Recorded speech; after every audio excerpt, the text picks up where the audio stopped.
Tiyambire nkhani ya 68 billion yomwe inuyo mukuwapanga accuse amalondera kunena kuti adalandira kuchokera kwa Apostle Kawinga. Nkhani imeneyi muli ndi umboni onena kuti amalondera alandiradi ndalama imeneyi?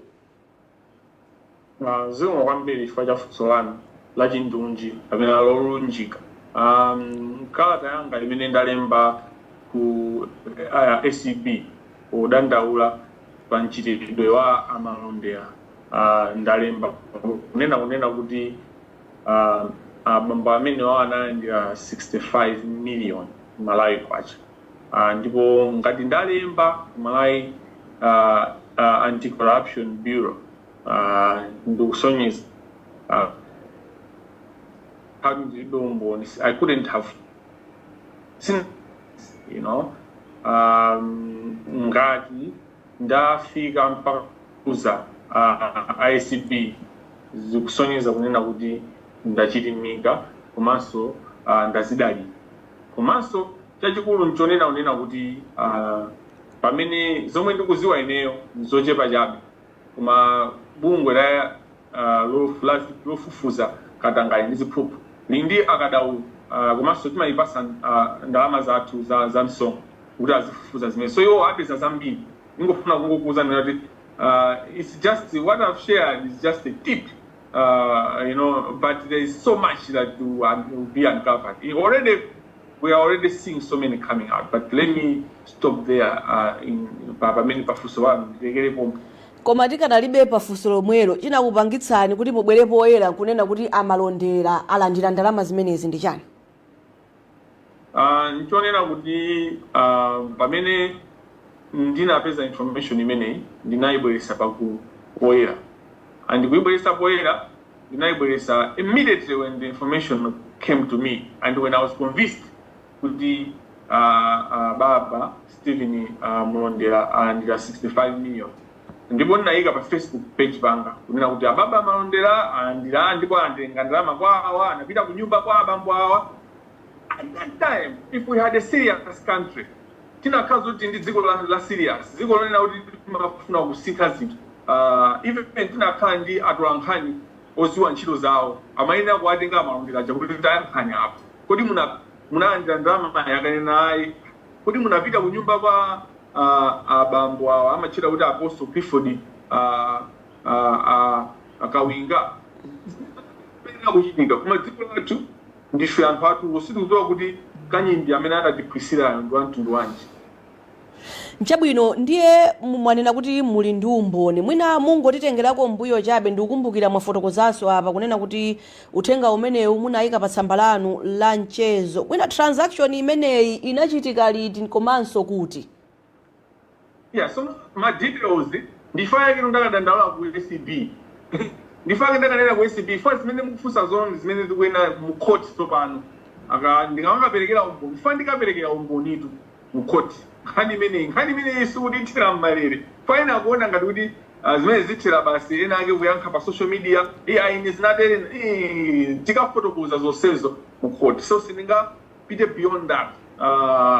Chifukwa ndikuti ndikhala ndikuvutitsa mlandu kapena ndikuwapasa ntchito ma prosecutor amene adapite ku court ndaka bambo amulondera sinewa ine ndingokhala ukayikira umboni boma liatengera ku court. So anthu amene ajawo maloya aja ali ndi amakhala ndi strategy, their theory to prosecute a case. Ndine pamene ndikuyankha nkhani iyi ndikuyena kuyankha mochenjera kuti ndisasokonezere kapena ndisapase ntchito yayikulu anyamata amene azibambo amene azipita ndi nkhani imeneyi kuti amene wawa abambo amulondera alandire chilango chawo pa kulandira kwawo kwa 65 million. Tikanalibe pa nkhani yokhudza amalondera omwewa pa 7 April chaka chino analembaso nawonso pa tsamba la mchezo lawo kuyika konso ma screenshot kuti inu ndiwo mwakhala mukuyankhulana. Izi ndi zoona? Amalondera ndine takhakuyankhulana ngakhale tikamaliza interview ine ndikhoza kuwayimbira ndipo akuyena kuyankha phone yanga chifukwa ndi public officer. Not only is an MP kumano ndi chairman wa committee imene yofunikira umalawi kuno. And the investigation imene akupanga yewaje inquiry imene akupanga imene that doing an inquiry chifukwa cha ine chifukwa ine ndabwera poyera kunena kuti pakuchitika zakuti they don't want to kuvomereza zimenezozo koma atha kukana kuvomereza koma ma facts are there and the facts are very stubborn, you know. Chilungamo chimakakamira ndipo chimakukakamira. Anthu amene ajawo ma MP komiti yawo bambo mlondera ndi komiti yawo akupanga inquiry chifukwa ine ndabwera poyera akuzauza Malawi kuti chikuchitika ndi chakuti sono lero ndisanduke oyipa kuti ndikuwayimbira amulondera ndipo ndikuwayimbira kumene ndipo amalondera ndipo today ndi ufulu ndipo ndi actually not only ufulu koma udindo owayimbira bambo malondera ndikuodabwa kuti lero wayimbira ababa Stephen Mulondera ndi chivuto chifukwa iwo ananenaso so many times repeatedly tikuyitana anthu nonse ma experts atithandize bwerani muti lero kwayimbira kukhale futi ndiye mwina just to be clear mukayimbira kapena mukamayankhula makhala mukambisana zotani just to be clear zonesesa kunena kuti agwire ntchito yawo moyenerera ndiye ponena asalikaneyo ndipo ayimbira sizinati as long as anthu achatu akamapanga zimene akupanga zija pachiki pachama kamaonera they are being paid for doing what they're doing and they are paid kugwisa ntchito misonkho yathu so amalonde ati ayimbira ndithu ndipo tikamalizaso interview ti ayimbira kuti interview mumvere chabwino khanso tsopano ena kumanena kuti mwina inu ndiwo kuyankhulana mukukhala ngati kuti mukusokoneza kalondolondo yemwenso iwowo akupanga inunso ngati mmodzi odziwa za malamulo izi ndi zoona ndaboza zimenezo zozerezeka kumanena kuti lero azinena kunena kuti kuyankhulana ndi bambo Stephen Mulondera ndi zolakwika chifukwa chaya secretary ya parliament mwafufuze my journalists before they started this inquiry. Secretary of Parliament reached out to me to ask me for any evidence that I have stepani kuti mwaza kuti tasintha chifukwa zinthu sitimaziremba mchizungu ndezimapeza kuti zakhala mutu mchizungu anandiyimbira secretary ya parliament kutilembera ku WhatsApp kundiuza kunena kuti kufuna tiyambe inquiry ndiye inuyo ngati whistleblower tumutigayire information iliyonse muli nayo kaya zimachani kuti zima information evidence umboni wonse umene ali nawo pazimene inayankhula pasambala mchezo asekretary ya parliament ngati ndikuwanamizira anene agane so ngati inquiry isanayambe anabwera kwa ine kuti ndiyapase umboni so pano lero ukhale kovuta kunena kuti ndikuwapanga reach out to amene manena kuti baba Stephen Malondera ndizingona kuti baba Stephen because pamene dzina lawo limandivuta ndaziwa kumene by the way ndaziwa kumene kuzera atakhala deputy minister mboma la achakwera komanso youth director wa chipani cha NCP iwowa sangamanenero kunena kuti kuyuda kapena kugwirisa ntchito communication yaine ndiwo ngati kuti weaponizing it against the complaint chimene angachita pamudachera nzeru ndikuwokonzekera kuti akaziteteza bwanji chifukwa zimene akupanga akuzipaka madola ineyo kuyankhulana ndi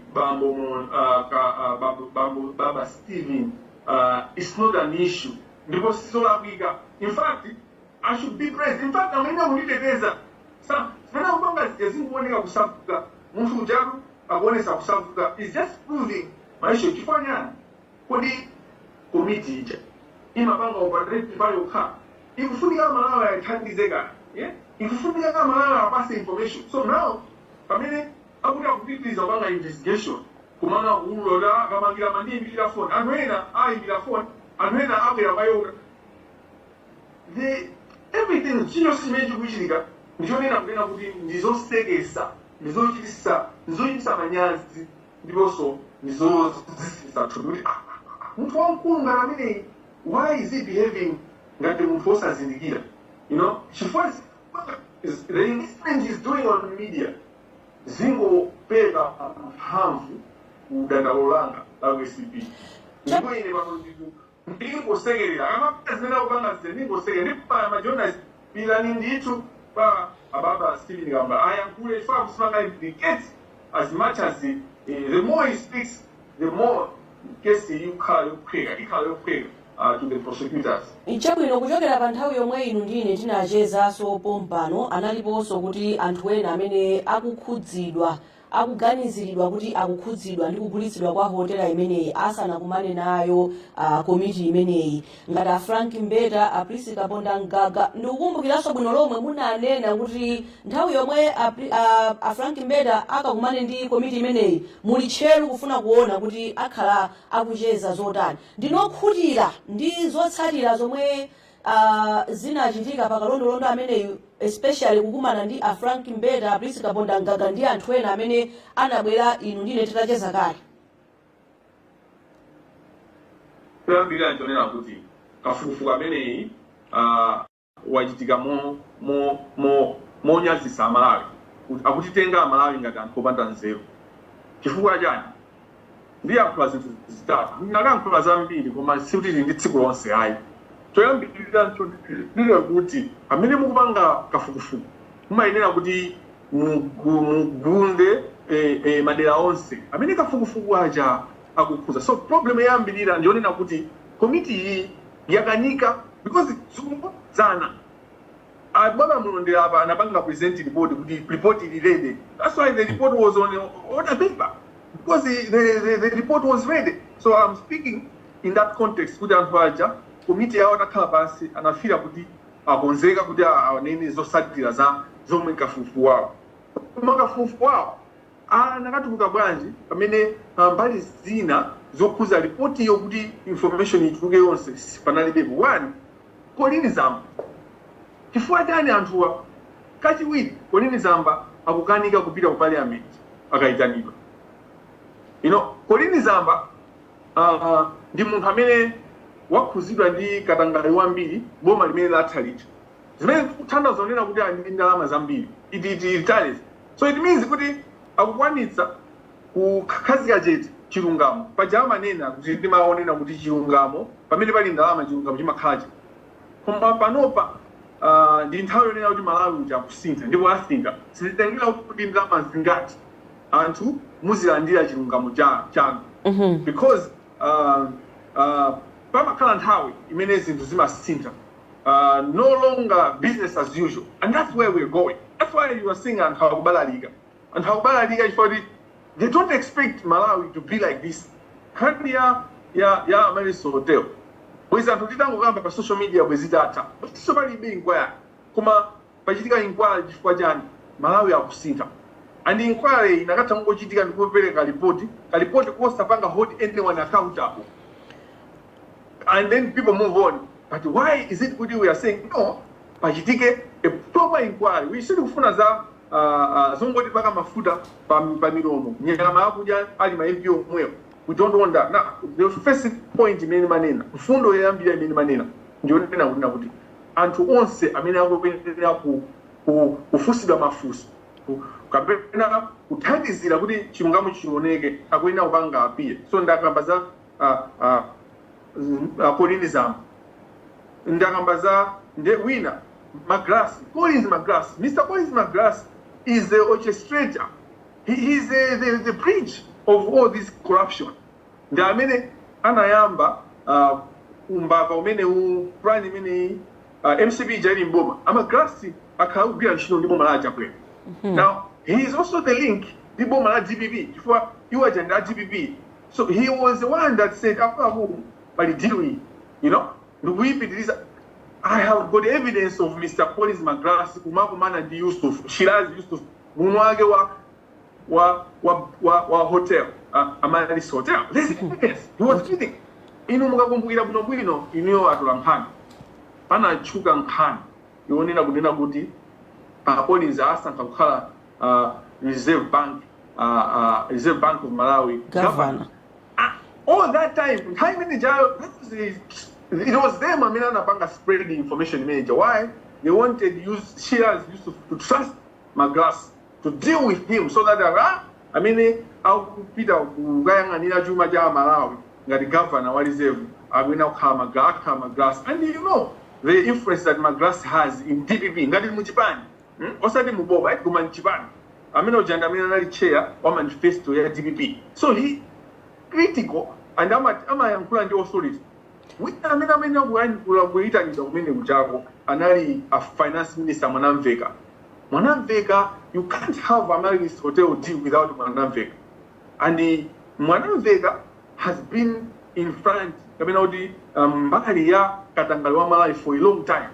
You know, Nkania Malawi Savings Bank, he was at the heart of that. He has been embedded and embroidered in so much corruption. You wonder, Peter Arthur Peter Mutari, Mujani, Chamana Vega, many Mulibe and Huena, Kodigibe and Huaminanga in this Jazukura, apart from Wagatangai, Manam Vega, Mbava, Manam Vega, Mbava. And I can say that without regret and without fear of contradiction. Now, Mutuna, we are critical. Oh, Gurisa Hotel, how can you do an investigation of a sale? Oh, Saveze, basically, Gurisa. James was going to Gurisa more Dula, Gabanadi more where one be Western Tengwaki. Muntu also, what are you talking about? Like, which world are you living in? So, that is one aspect where you cannot, and then, then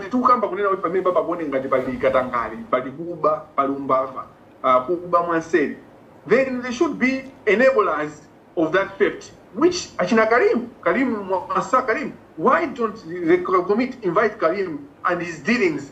You know, my account Mina Karim and Riz Yusuf. I can go on and on how the inquiry is this sewero job. I'm going to sewero. Ngati this machitika kuti singooneka kuti akupanga buka kumasa kupanga one. So pamene manangofuna mbali imodzi sinafika so kuzani kuti the actual inquiry zimene zimavuta njani. Koma mukuoneka kuti mukufuna china chake mutuluse. Over to you, madam. Chabwino, ndimafuna kumvetsetsa kunena kuti you were looking forward mkumano wa pakati pa Paki komanso Frank Mbeta. Pakutha pa zokumana zawo a Frank Mbeta, tiyambira a Frank Mbeta. Ndinokhutira ndi mmene mkumano wawo uja unayendera. A Frank Mbeta anatitezedwa kwambiri. Muona mukaonera nonse kunena kuti mafuso amene amafusidwa anayi mafuso achibwana. Zomba chanchani MP wa kuzomba oyambirira amene anafusa wachizimaya anafusa kunena kuti mwamnakhala liti atone cheno kuti nkhani ya Mary's Hotel munayeziwa liti kapena inayamba liti mafuso awiri amene anafusa mafuso atulo kwambiri. Vuwa Honorable Vuwa ananena ina atone cheno kuti panali meeting imene yachitika imusana khalepo in 2024 kuti muli ndi minutes ankhani metso. It was a waste of time. Half or 3/4 of that engagement was a waste of time. Now, let me take you to substantive issues. Frank Mbeta, zimene anakhali kuti mafusa opheka anali osalimelera anayankha zinthu zozelezeka chifukwa chani. One, zimene anayankha Frank Mbeta anayankha kunena kuti ineyo zimene ndinanena zimene kutengera ndi zimene SB inayankhula kapenanso zimene Reserve Bank inayankhula. As Attorney General, you get information from ACB and then from Reserve Bank of Malawi. And then you, as Attorney General, you decide and you act based on your analysis. You don't just take what ACB has said and then you move it. And why is he Attorney General? Fwaja ni aluolangiza boma bazama la mulo. Ngadango tenga zimene ACB anena and kutenga ndukubanga move yeyo. China Zodabwisa. Frank Mbeta sana kanena kuti there was a contradiction actually kunena kuti ine mango mvera ine my expert anena ifine za financing nchilo yanga siyolangiza bazajuma kamena pa financial soundness of a transaction. we have a letter. Not really letter my trustees, Musabangi, don't do this. This should not continue. There's a letter. In fact, in 2024, my trustees, the board my trustees, and then they asked the transaction is going to bank. I mean, Nico, in a deal. So there was a contradiction in Frank Mbeda's presentation. Kunena kuti ineo ndinango nkango tenga zimina mfana ankanena amina maziwa zikuzi. I mean, he actually ignored what, and then we're still nowhere only people asked the question. He said, "Mukulangiza kwanu munauza ntwaja kuti mukapanga clear these things. You should deal with them. You do not say you may deal with them." That was very critical. It's the heart of the mind of the Attorney General. Attorney General another key player in the transaction. And the Nyamada Minana Tamanga nayo deal with putting dramas to get medicine to get. He was at the heart, and the facts are there. So the committee failed to bring this out when it was clear. Go in this point, you're Frank Mbeda, Jazia. Who Jazia asked Frank, I'm better. In your Munkafno Bangiba, Dibom Nagadenga injunction. What am I Mafunso for Jack? Frank Mbeda said, that is the Alexious Kamangila discussions. What was Frank Mbeda saying in that words? So people, they can't say, Ziko Sina Zio with Frank Mbeda Manina with Jack. Frank Mbeda Manina with the many for so many, what was the Alexious Kamangila? How did Frank Mbeda knew that I had given the committee questions? So, Zilibamba, so much we did against it. Mungu Sajina Joseph. Baba Mulondela had already spoken to Frank Mbeda. One or two MPs within the committee had already talked to Mbeda the questions that I had advised the committee. I'm proud. There's no shyness in providing the questions to the committee. Now, let me explain.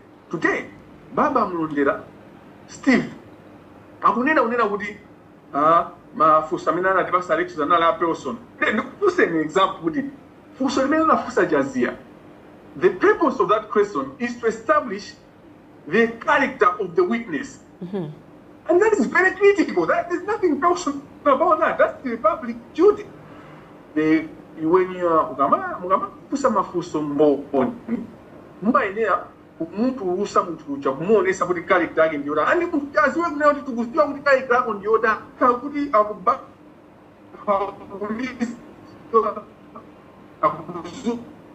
akutetezi mbava. They don't want the truth to come out, and that's why they can be saying nonsense that they are saying publicly. Chabwino ndiye mukuvomereza kuti munapereka mafunso ku komiti kuti afuse Mbeda. Mwina apa mafunso amene munaperekawo ndi angati amene anafusidwa, komanso in total munapereka mafunso angati?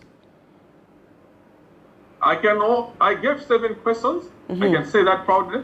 And the Agamabwera Sajina Monsu, I'll give the committee questions that they can. I will make suggestions. Agamabwera Zamba, I'll make suggestions what questions to be asked. I'll give them questions that they should ask questions. There's nothing to be ashamed of that. In terms of how many questions were asked, let me leave that for try before.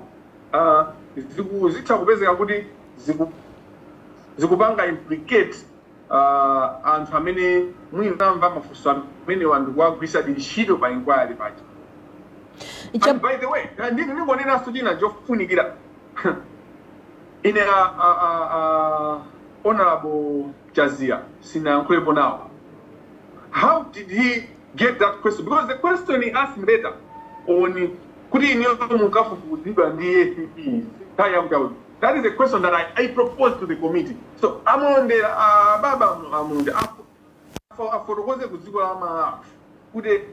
how did Jazia, why did Jazia get that question?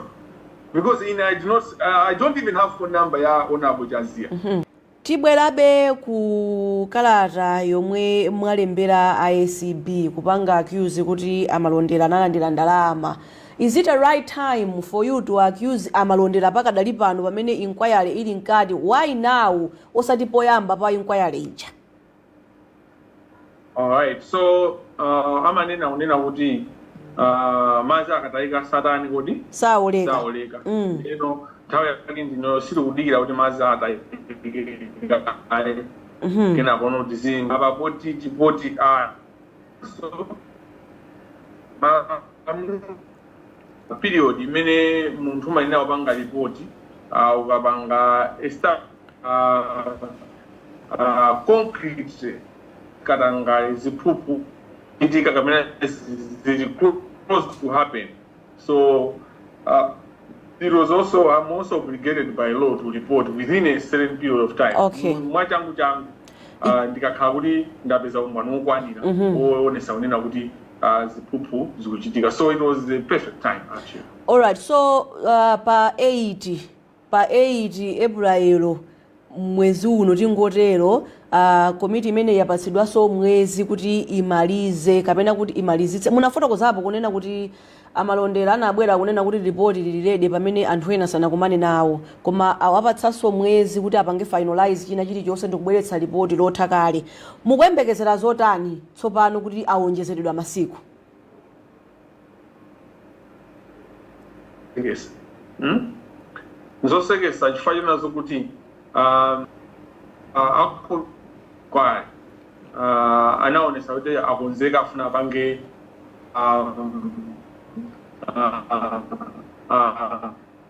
report in parliament in chambers. All of a sudden akunena kuti the continuing the investigation, the inquiry abitizabe kufufuza. They owe us an explanation why they felt it was time to pange this report. Pamene asintha kunena kuti they are increasing with 30 days because after that akunena kuti there are 30 days yota ntchito yawo. And it was a why they have changed their mind because these decisions that are being made and this is a public inquiry. So they need to tell us why kena watengaso 10 yabu right. You know, and I think a 10 yabu awutengaso 10 yabu left akuenea kuti fotokozea pamene akufuna kuwapanga hold account. So this is where people lose it. Pamene timagona tulo ndiponena kuti pamene akufuna kupanga hold accountable people, they also have to be accountable the whole process. So pamene anthu mwina sakumvesa chifukwa chani mukugunda committee hey we chanchani. No, the moment they are holding other people accountable, they also have to be accountable. They are also accountable. The process, throughout the whole process, there when I report was very good. Chimene china bangisa kuti andene kuti azometa easy to say report mwakachangu because anali pachangu kuti anthu anali pamachawo alimba pali zinthu apisa anali kuti changu all the sudden they need to explain to us.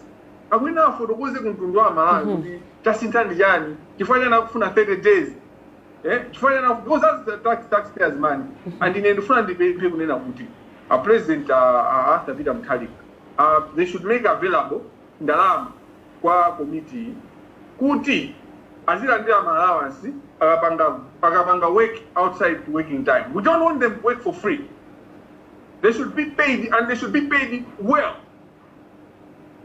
And that's how you fight corruption. You know, what drama to turn in Azu? Because even under the community, how you say, and so that will be required to carry a whatever you need. Committee manager, and when I say committee manager, I don't mean the current fact people. I mean the committee manager as in the public accounts committee, whatever that committee is called. Yeah, amaichula momo ndithu kuti public accounts committee yolondoloza chuma cha boma ku nyumba ya malamulo. Tikanali pomwepo pa 30 days yomwe yapatsidwa inu mwalembera ACB kuti pange investigate kodi komiti ikwenera kupitiriza kugwira ntchito ngakhale pali kafukufuku amene bungwe loona zakatangale ndi ziphuphu mdziko muno la ACB likhalenso likufufuza zakachitidwe kawo kogwira ntchito? Nzosekesa kwambiri before ngati committee ikuchedwa public accounts committee The key issue there is accountability. Now, committee imene ikuganiziridwa kapena kuti imene ikusumidwa kapena imene ikunenezedwa kuti ikukhuzidwa ndi katangale nde tisiya bwanji komiti imeneyo ipitirire kumafufuza ena amene samafunanso kupanga za katangale. You know, we are fine. I don't think kuti ku parliament kuchakulibe anthu ena amene angabwere because anthu ena asuti ayamba pa ntedete apitiriza ntchito imene anthu ena akugwira and there's a institutional memory within the committee which is the secretariat. So if these people are compromised, what you need to do, these people should clear themselves first. There should be a clear process where they are clearing. The Speaker of the House is lacking leadership capacities. Suleiman akuonesa kulephera kokhala mtsogoleri wa nyumba ya malamulo. Before Wayankha, I've listened to him and I listen to these people. I'm alive without sitting better. We don't listen. Wayankha 2 days ago, if not a day ago, Wayankha unena kuti palile amene ataisokoneze kujeni committee itukuziwa amene timagwirira ntchito zathu chanjanjani ndibe nazo tiro ndibe nazo vuto koma idati akuzanena unena kuti ndapempha Minister of Finance kuti atipase support yokwanira ayipase committee support yokwanira kapena Minister of Finance but Minister of Finance is an accused person in this case. He's an interested party. Minister of Finance, you're the criminal. Amali 128.7 billion. Sina katu ngade mwanamfika sana ni mudiru. Mwanamfika ndiye wakubayo. Together the police, the key people, the police. Komano in the institution winner. Frank Mbeda na mena matamangisa zinto. And but the report is presenting a denial, and I've had it longer than people think. But many report. I have the report. You know, report mugaiona. Muipeza ifa akutumizina nani. Fine and litumizina Antonina would and how I pesa banji report. And what the Sodoti unganoti and connections would report I'm report you. You find kuti munthu amene akupangidwa kuti mutipoti imene imafuna kupangidwa because they wanted to release a report anali atakonzeka ndikuti report inayilembedwa so the report is there tikitisa kwina kuti shadow report si anthu akapanga ma elections amene kuti shadow MP Chilanga shadow mene munazokera maone kuti Chilanga shadow may he rest in peace Honorable Kazombo but the point is shadow report yawe the draft report seems to implicate the ACB director. Now, I'm not going to finance men that kind of the ACB director. It's public knowledge. So things are obvious and that kind of now. Kuyambi akala Lunjika oni ACB acting ACB director. Ngakale nzanga waineyo pa nkhani ya whistleblowing kapena yo kamba zintu zoya kuika pa Facebook Onjizani Kenan has a couple of times indicated when the SCP director when I just said acting SCP director and I've publicly said on what basis they want SCP director being removed over the Amukhaulisa hotel because what is the mistake? So the SCP director erred another mistake. What was the mistake that he did? He was passive. He watched whatever was going on. And now in my analysis, and I've analyzed the number of money I demand. At that time, how long had he been the SCB director? Mina 3 months, mina 4 months, mina 5 months. DPP Yakabuman Taliban. So you can tell within a few months, mina 2-3 months, that's when he was facing this scenario. Obviously, he was learning on the job. You know, he was learning on the job, but also he didn't know what he was in Kamangila. Before he knows it, Mpaka attack. kodi amalalo society makalata awo amaona kuti Frank Mbeta was clean. No, como Frank Mbeta is more dear to the cartel. Okay. Frank Mbeta is loved and protected by the cartel. So in who segurani masa Malawi kunena kuti vuto lomwe lilipo oni Mr. Chambers.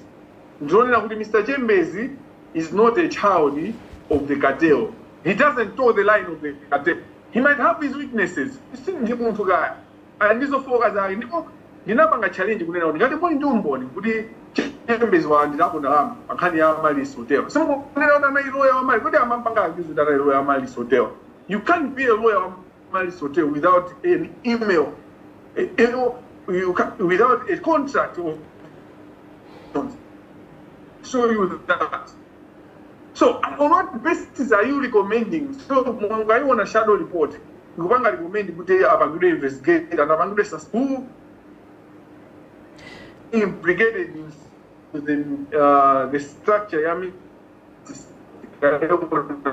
Minister of Justice many Mabangila operate the Chambers. In better,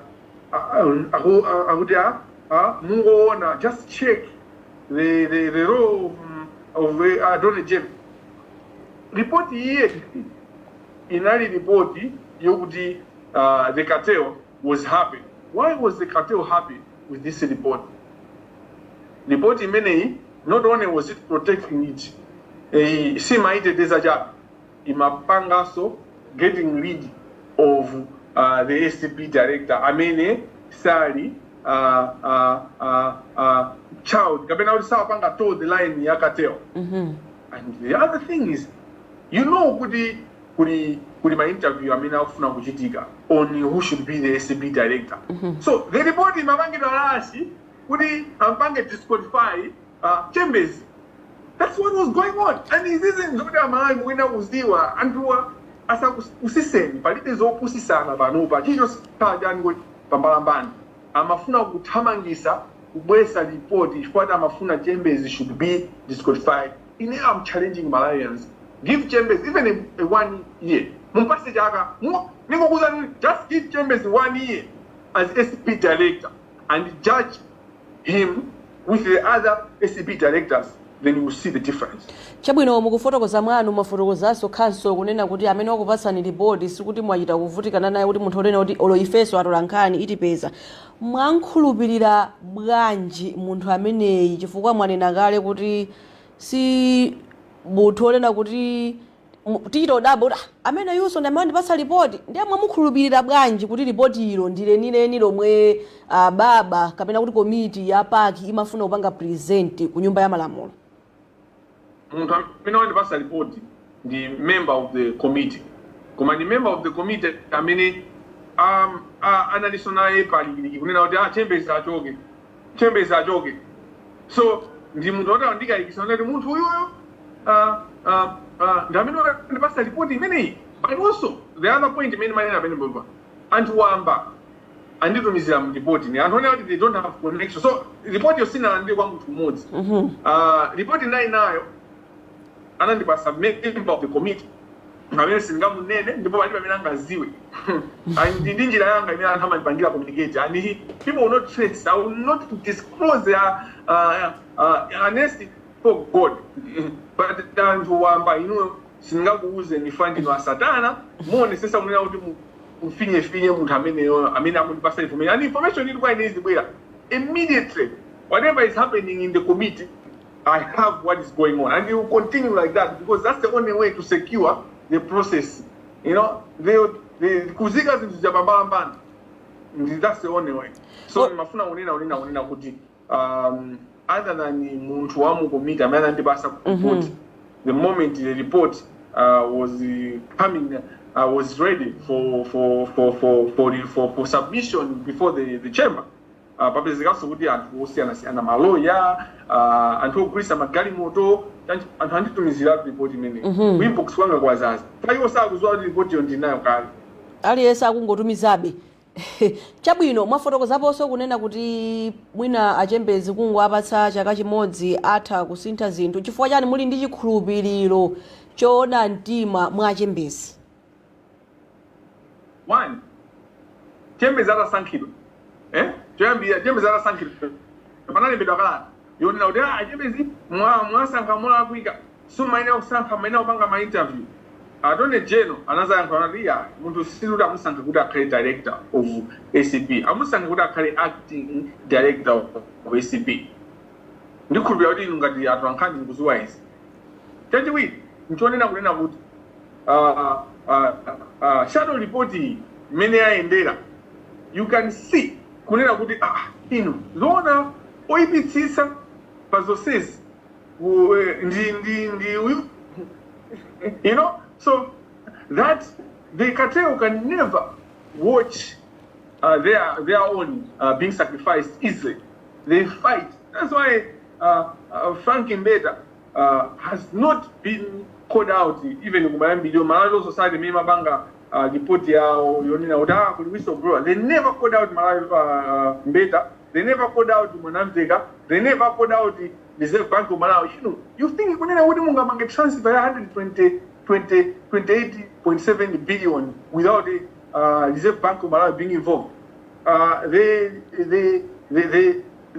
the letters that have been shared or the Malawi Society communicated, they never called out National Bank. They never called out National Bank.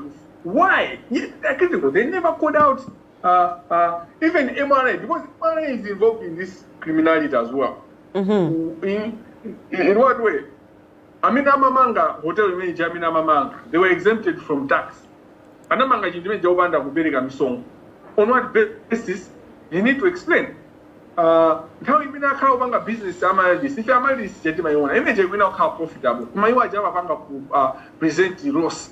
And so they were not Sama Banga Dimadian, Sama Belega Mungoli Zauza Bank, Fajin Janaji Mangaspa Mungoli. So we are presenting Kudi Amubanga Malosi, usually a Joda Sama Belega. Mongoli is the jazz, many anadenga without mangi to speech. The Nino Ababa is also being sold to us to just 30 billion to Greece 120 billion. Chabwino ndiye kalata yanu ya ACB ukakhala kuti umboni omwe mwapereka uja sizinaende in your favor mulokonzeka kutsatira malamulo. Ndijonena unena kuti kudandaula kuti ndikuona unena kuti apa pachitika katangale. Boma lijandikufufuza ka even mkhanija kupita ku court ndikukampeza mjala kosalapa sikuti ndikuti we walapa in yourself wa bank complaint.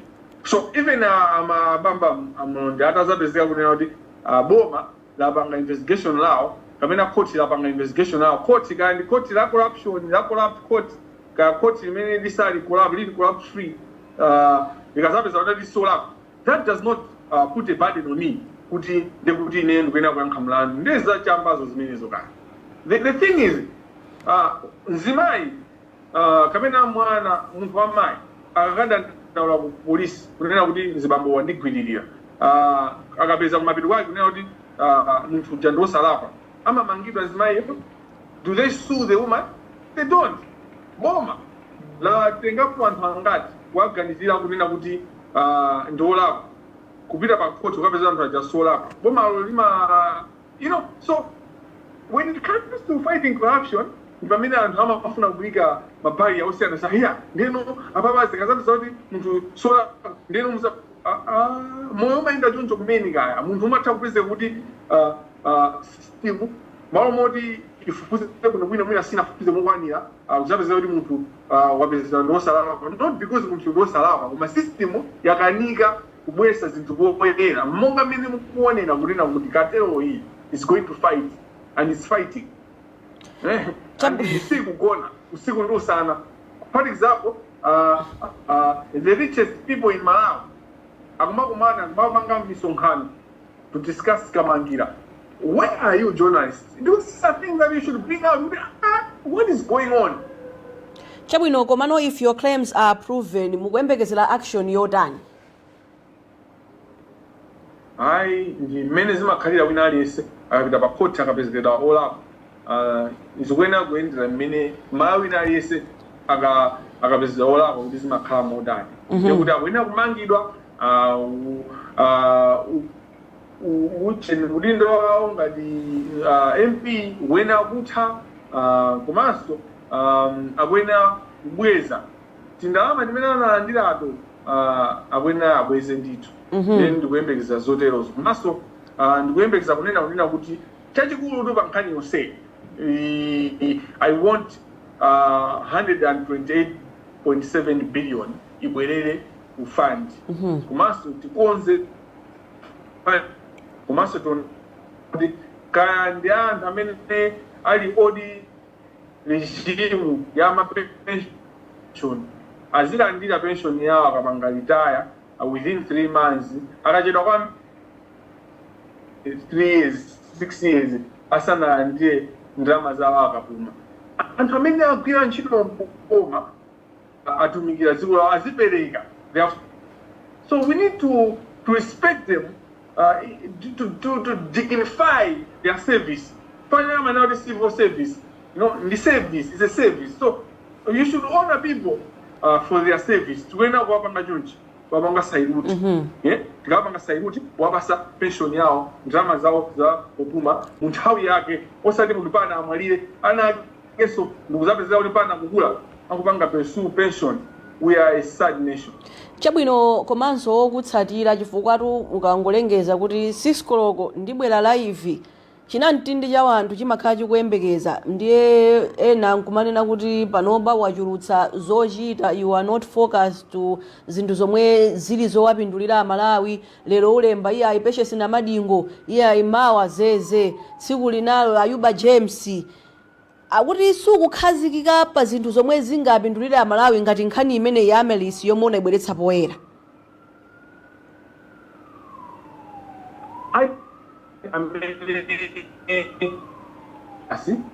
Iyeyo apita azikapanga focus moyo mwake ndipo azikapanga focus zimene malangizo anga azilangize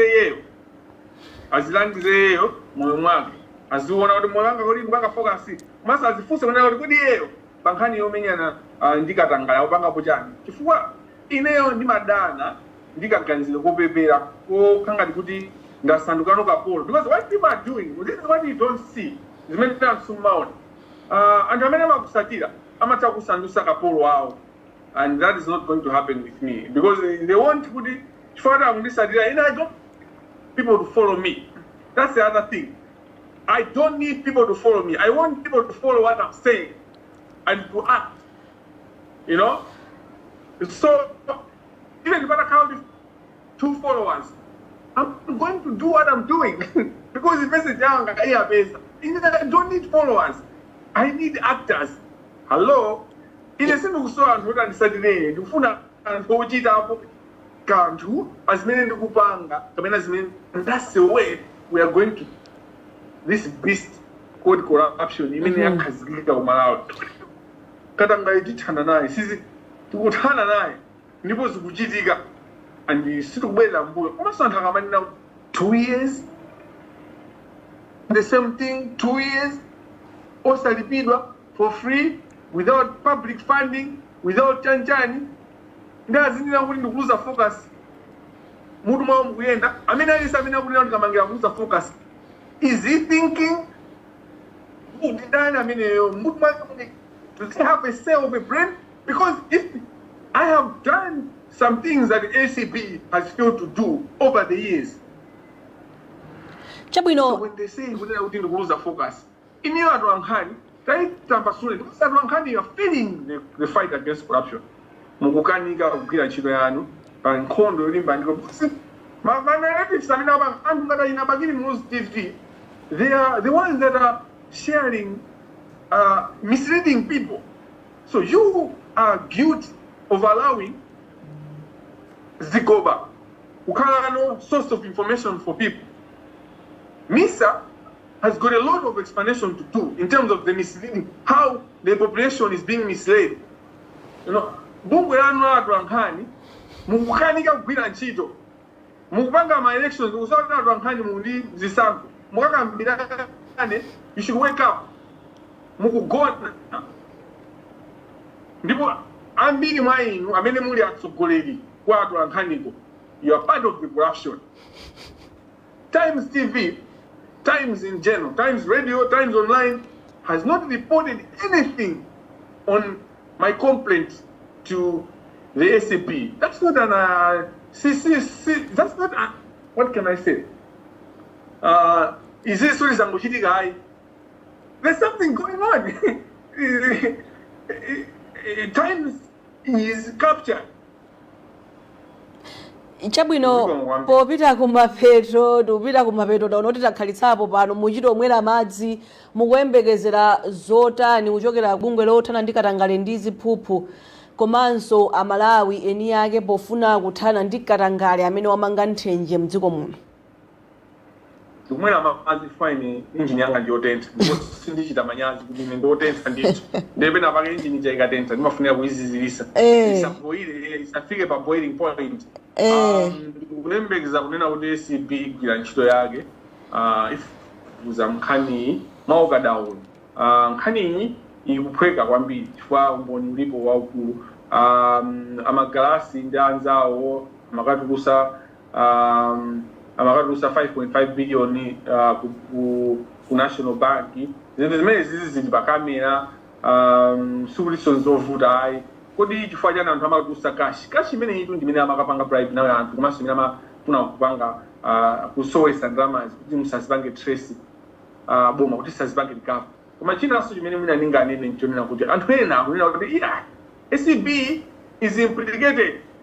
SCB yo nayonso inali ikufufuzidwa inapita pa inquiry akuluakulu kuti tonse tinali pa TV ya ku parliament pamene atawafufuza pale akomiti anatumanso SCB aja kuti apitize kupanga investigating nkhani ya malvis bese kuti inali komiti yomwe imene apanga sanction kunali na SCB mubwere now that you have this information. The SCB director, acting director Mr. Gabriel Chembe said, now that we have this information and everything, we're going back to now treat this Amalis hotel issue ngati nkhani yoti yakatangale ndipo tikwena kuifufuza ndipo after 2-3 weeks anabwera ndi report yawo imene ino inazaonesa kuti anakatenga ndalama 5.5 billion. Today Kamangila wapanga complaint about corruption with the committee. Then atauria neno SCB ibanga manje investigate pamene mabangu na investigate. In the first place, you told these people to investigate despite them also being investigated. Yes, who should regard the regard? You know, I mean, I wena kulondera mulonda ndi ndani nyake amalawi ifeyo tikwena tiloye SCP chaipange ntchito koma ikamapanga ntchito SCP ikamafufuza ifeyo tikwasiya kuti SCP ndanafufuza tonse tisegule maso ndipo tizoona kuti ntchito chikwenda bwanji. That's how you hold institutions accountable. But it school is itai yamaneta Alexious. It's not just pride. People think it's pride. It's telling you people who understand what's a grand maso nina kuti tuena upanga justice. We should stop wasting time basi kuvala matishet olemba tanendika tangani mukapita vanhu kukoti mupeza mabana alemba mabana this is even is wangwani zolemba this is a corruption free. What do we need? Chabwino Khanso takuthokozani kwambiri.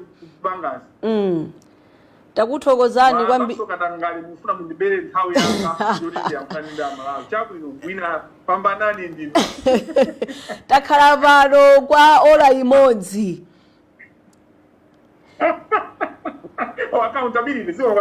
Tathokoza kwambiri chifukwa mumakhalapo mwepo tikanena kuti ayi ticheze tipatse progress ya zinthu momwe zikukhalira ngakhale tikudziwa kuti ndi nkhondo chifukwa pali nkhondonso zambiri zomwe mukume iye ayitamiya ja iye ayi kutere bakili mututsi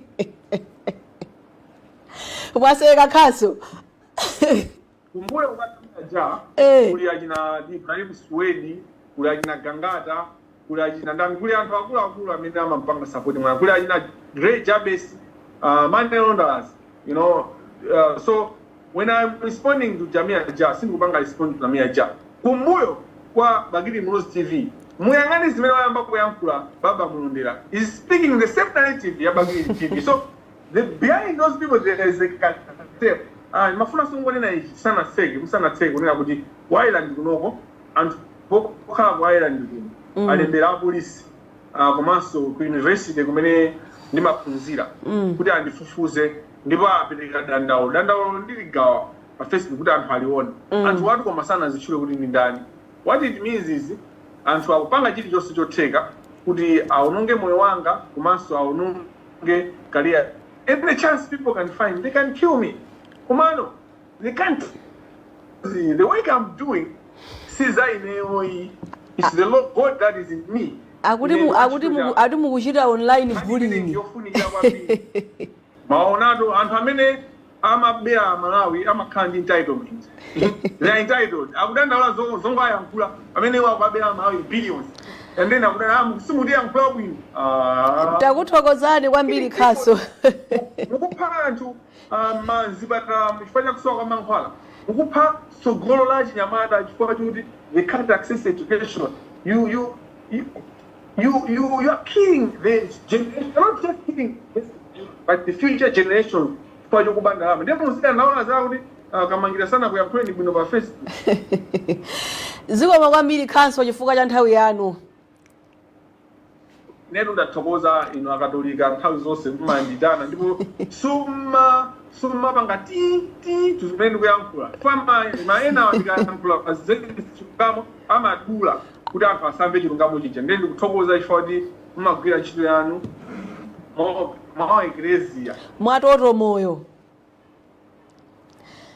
Tikaterenso tafika mwatoto moyo timatero paja. Tathokoza Khaso.